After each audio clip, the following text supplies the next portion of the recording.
ما دکتر نوید خپلواک هستم. بحث امروز ما خیلی مفید و خیلی مهم است.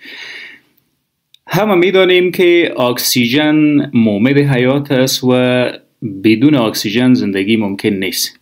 خب هوایی را که تنفس میکنیم به شش، از شش به خون، از خون به حجرات بدن انتقال میکنه. ای که هر حجره بدن چرا با اکسیژن ضرورت داره و چرا نیازمندی هر حجره به اکسیژن به اندازه است که اگر نرسه بالاخره ختم حیات حجره از بین میره. ببینین سل یا حجرات با هم یک جا میشه و انساج یا تیشوز به وجود میه. انساج با هم یک جا میشه، یک ارگان وجود میسازه. ارگان ها با هم یک جا میشه، سیستم بدن ما را میسازه، مثلا سیستم هاضمه، سیستم تنفسی. سیستم ها با هم یک جا میشه و بالاخره یک بادی یا جسم که فعلا ما هیومن بادی یا جسم انسان یا انسان میگیم به وجود میه. کوچکترین واحد ساختمانی حجره است. هر حجره نیاز داره به اکسیژن. خوب چی میکنه بالاخره حجره ای اکسیژنه؟ ببینین وقت تنفس میکنیم، بریدینگ، گازات مختلف، ذرات مختلف از طریق طرق تنفسی فوقانی که شامل نوس یا بینی و دهن یا اورال کویتیز، از این دو را هوا با ذراتی که در این هوا می باشه خصوصا در محیط آلوده مثل ما داخل وجود ما میشه. از اعضای سیستم فوقانی جهاز تنفس هوا پایین آمده به کجا؟ به تراکیا یا به قصبة الریه و بالاخره قصبة الریه به دو شاخ شده به شش راست و چپ هوا را انتقال میده. خب بالاخره از مجراهای تنفسی عبور کرده. کوچکترین مجرای تنفسی رسپیریتری برونکیولز و الویولار دکت است. اینا تو یک مسیر طی میکنه. تراکیا یا قصبة الریه به دو شاخ تقسیم میشه. پرایمری برونکاس به سه شاخ دیگه تقسیم میشه که فرست لوب میسازه یا اپر لوب. اما قسم هر شاخ ازی به شاخهای دیگه تقسیم میشه، البته سه شاخ. ایره برونکیال تری میگه یا درخت برونشی، درخت برونش، پرایمری برونکاس، سکندری برونکای. اما تو هر کدام ازی به سه شاخه دیگه تقسیم میشه. ترشری برونکای به وجود میه. ای دوام میکنه، سه تقسیمات میکنه. ترمینال برونکیول و ترمینال برونکیول بالاخره دوام میکنه به وجود میاره. ای استراکچر رسپیریتری برونکیول. تا اینجا رسپیریتری برونکیول هوایی که تنفس شده که بیشتر اکسیژنش ما کار داریم. این اکسیژن آمد از مجراهای تنفسی به شش و از شش هم بالاخره به کوچکترین واحد ساختمانی شش یا رسپیریتری یونیت که شامل رسپیریتری برونکیول و الویولار دکت است. از اینجا هم به داخل کیسه های هوایی آمد. کیسه های هوایی. ببینیم اگر این ناحیه کیسه هوایی را زوم کنیم چی را بیشتر میتونیم دیجا ببینیم. کیسه هوایی اینا الویولای کتش وصل رگهای خون است. مثلا ای پالمونری وین در نظر گرفته میشه. ای هم شد بلد وسل یا خون، جریان خون، رگ خون. در وسط از اینا یک پرده خیلی ظریف کوچک موجود است و وظیفه خیلی حیاتی داره. این پرده اجازه میده اکسیژن که از الویولای کیسه هوایی انتقال بکنه به داخل جریان خون و برعکس. از داخل جریان خون اجازه میده کربن دی اکساید یا گاز زایدی که در حجرات تشکیل شده تا به داخل کیسه هوایی بیاید. این دیگه از کیسه های هوایی همون تو کربن دی اکساید به داخل از امورایی که اکسیژن آمده امورا را پی میکنه و بالاخره پس از وجود ما مبراه. چگونه از کیسه های هوایی اکسیژن انتقال میکنه به خون و در خون چی صورت میگیره با این اکسیژن و چرا انتقال باید بکنه؟ روی از این موضوع کم فوکس میکنیم. ببینیم فشار اکسیژن در شش تقریبا پارشل پرشر اف اکسیژن 104 میلیمتر ستون سیماب است و فشار کربن دی اکساید خیلی کم است. فشار کربن دی اکساید تقریبا در حدود 40-45 است. 40 الی 45. میلیمتر ستون سیماب. و از طرف هم پروسه تنفس پروسه اکتیو یا فعال است. به زور کش میکنیم هوا را. خوب به زور هوا را کش کردیم. در خون هم فشار اکسیژن تقریبا در حدود 104 میلیمتر ستون سیماب است و کربن دی اکساید هم در حدود 45 میلیمتر ستون سیماب در جریان خون البته گپ میزنیم. خونی که اکسیژنیتد است، خونی که اکسیژن داره. به زور اکسیژن آمد به کیسه های هوایی و این فشار بالا رفت. وقت بالا رفت در محیط بالا فشار بالاست و در اینجا کم اکسیژن انتقال میکنه به خون. در خون با این اکسیژن چی صورت میگیره؟ ببینید ما در خون کرویات سرخ داریم. کرویات سرخ. اینجا کره حجره از RBC یا کرویات سرخ رسم میکنیم. کرویات سرخ این جریان خون است. اینجا هم پلازما یا حجرات دیگه خون که شامل پلتلت صفحات دمویه و WBC کرویات سفید است. در خون ما چی داریم؟ هموگلوبین HB در RBC یا در ای فرزن RBC یا کرویات سرخ است. یک حجره از کرویات سرخ است که در ترکیب خود هموگلوبین داره. ما شما میفهمیم که هموگلوبین در ترکیب خود 3 و 4 آهن داره، فیرس و فیرک فام، و گلوبین یک پروتین به نام گلوبین هم در ترکیب از هموگلوبین است که یکیش به نام الفا چین، دیگه‌ش هم به نام بیتا چین، الفا چین، بیتا چین. اینا پروتین هاست. پروتین جمع آهن با هم یک جا شد هموگلوبین ساخت. اکسیژن که به داخل جریان خون آمد میایه و با ای آهن یک جا میشه. اکسیژن. خب وقتی با ای وضعیت سر خورد کرویات سرخ وجود ما، ای را میگیم اکسیژنیتد بلد یا خونی که اکسیژن داره. اکسیژنیتد بلد، خون اکسیژن دار، خون پاک و ناپاک که معمولا برش اطلاق میشه. اکسیژنیتد بلد. این خون انتقال میکنه به کجا؟ در داخل رگهای خون حرکت کرده و میره به هر حجره بدن. قبلا گفتیم که هر حجره بدن ما به اکسیژن ضرورت داره. چگونه این اکسیژن خود به هر حجره بدن میرسانه؟ این رگ خون است. کدام رگ؟ پالمونری وین، رگی که از کیسه های هوایی خونه اکسیژن میبره به قلب. این رگ آمد کرویات سرخ مملو از اکسیژن با خود آورد به قلب. قلبم پمپش کرد به تمام وجود. در رگهای سرخی که میبینین شریان، خون پاک یا اکسیژن دار در گردش و جریان است و در رگهای آبی که میبینین خون که کربن دی اکساید داره یا بدون اکسیژن یا خون ناپاک جریان داره. خب اکسیژن به تمام حجرات بدن داخل شد. چی میکنه این اکسیژن بالاخره در داخل حجرات یا حجرات ما چی نیاز مبرم به این اکسیژن داره؟ ببینین این یک حجره است. این حجره ما غشای حجروی یا سل ممبرین داره. هر حجره بدن میلیاردها حجرات با هم یک جا شده یک وجود تشکیل داده و بخش داخل حجره سایتوپلازم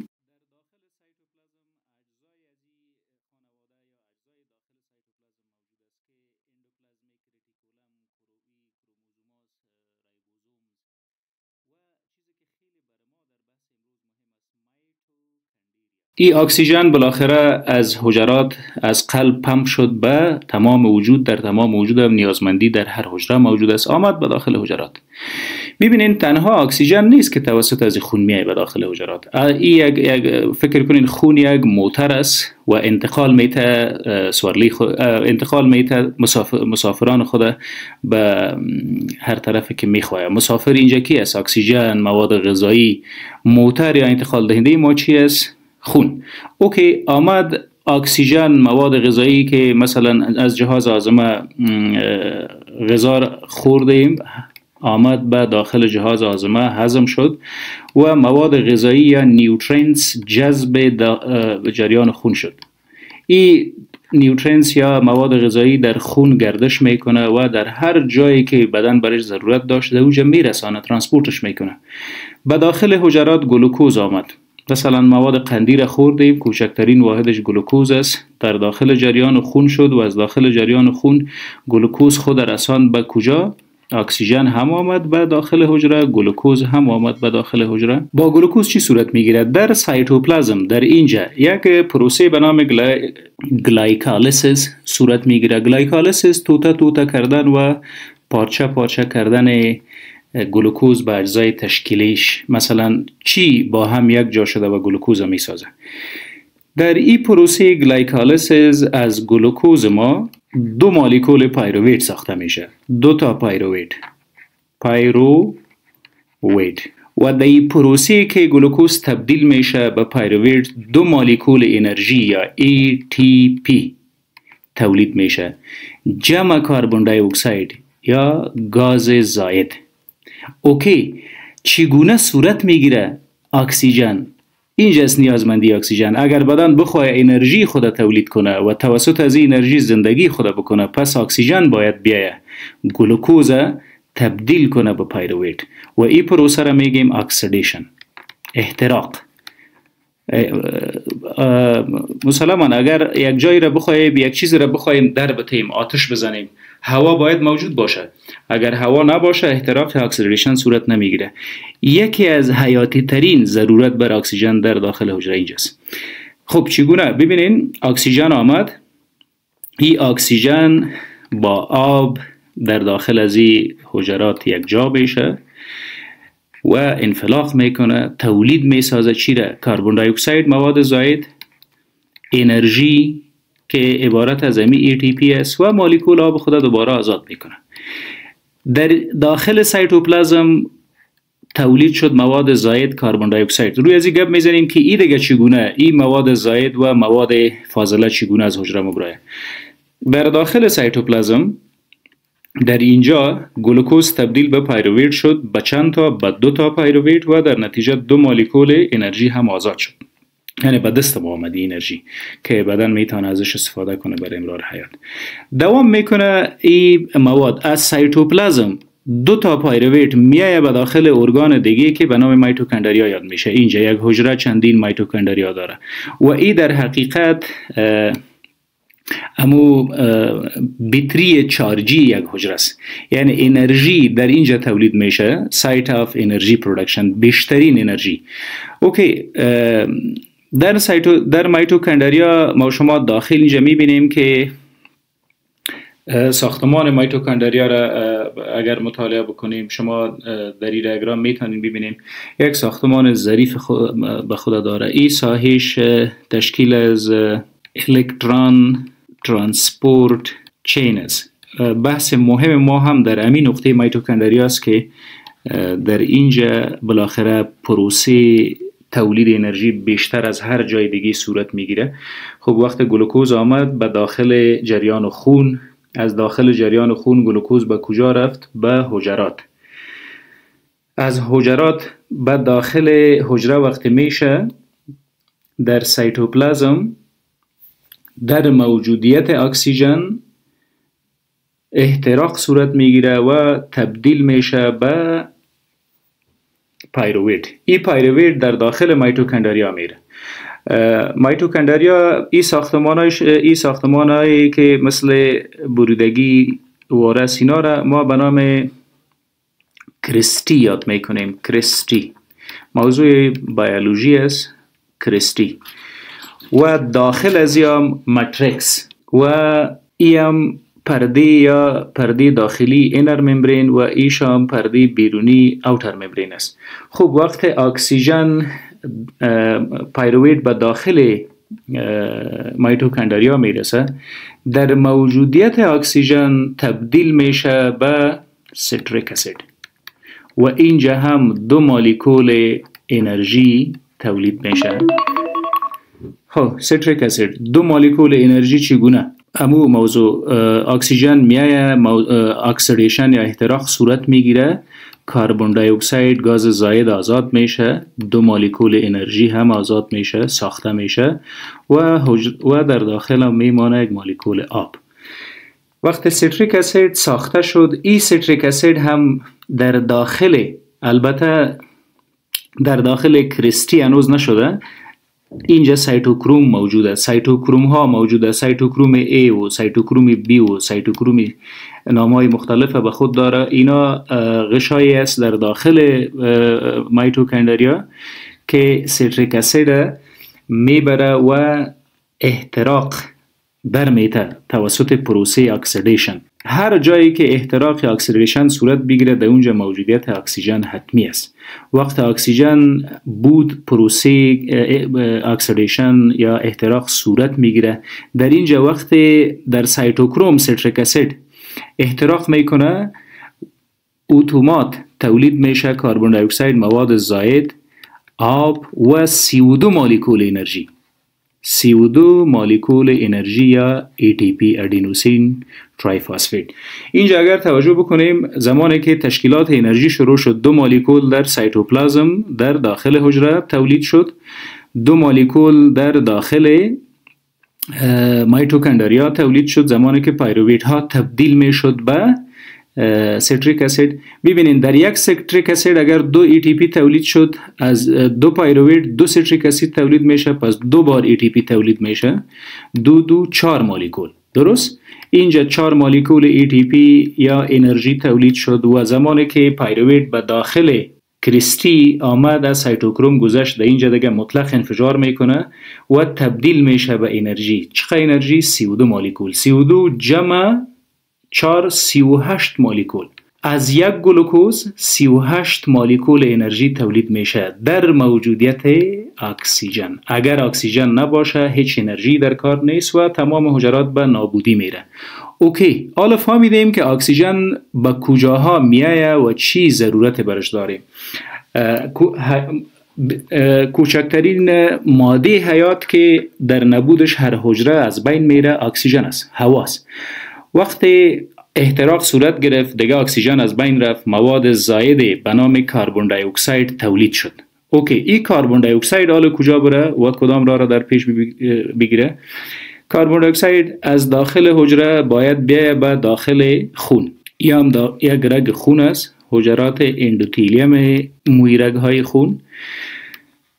ببینین اکسیژن که توسط RBC رسید یا توسط کرویات سرخ ما رسید به حجره، امو HB یا هموگلوبینی که در ترکیبش موجود است، امو 2 الفا و 2 بیتا پروتین هم داره، 2 الفا و 2 بیتا پروتین داره.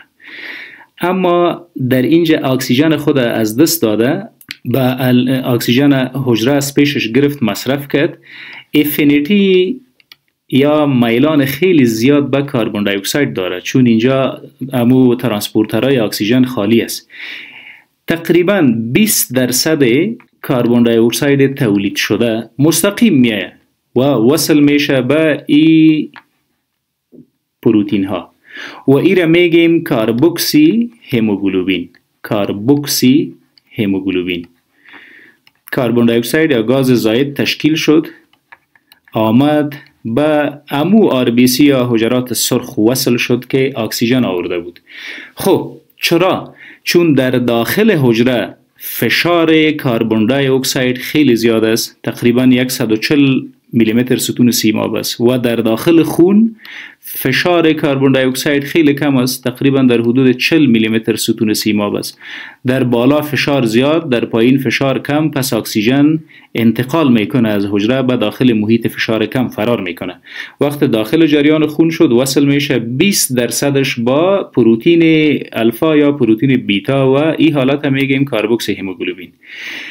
در مرحله بعدی وقت در داخل جریان خون اکسیژن آمد، اینجا با آب یک جا میشه در موجودیت انزیم کربونیک انهایدریز و تشکیل میکنه بایکاربونیت و آیان هیدروژن.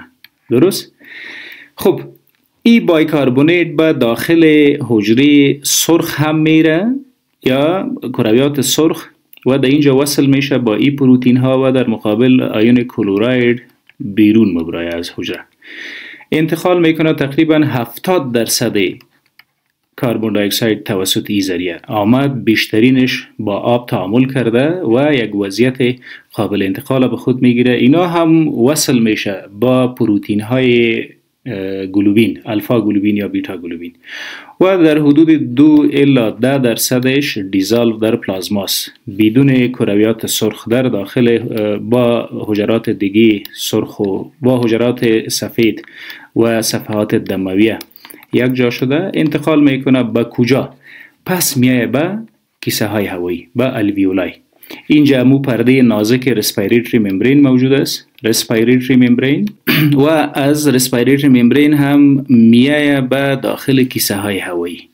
از داخل کیسه های هوایی انتقال میکنه به درخت برونش یا برونکل تری و توسط مجراهای فوقانی جهاز تنفس بیرون میشه به محیط بیرونی کربن دی اکساید. چرا؟ چون گفتیم در اینجا فشار کربن دی اکساید کم است و در الویولای فشار کربن دی اکساید زیاد است، کم است ببخشین، با یک فشار از این پرده گذشته و میره به داخل کیسه هوایی یا الویولای. چیزی که خیلی مهم است برای ما ببینین در اینجا به همراه RBC یا کرویات سرخ ما چی وصل است؟ اکسیژن بیشتر وصل است یا کربن دی اکساید؟ مسلما کربن دی اکساید. امی حالت میگیم دی اکسیژنیتد بلد یا خون ناپاک، خون بدون اکسیژن. خون بدون اکسیژن هم توسط خون بدون اکسیژن در وریدها انتقال میکنه، خون با اکسیژن در شریانها انتقال میکنه. این بود پروسه انتقال گازات از محیط به حجره و پس از حجره به محیط. امید که مثمر تمام شده باشه. ممنون.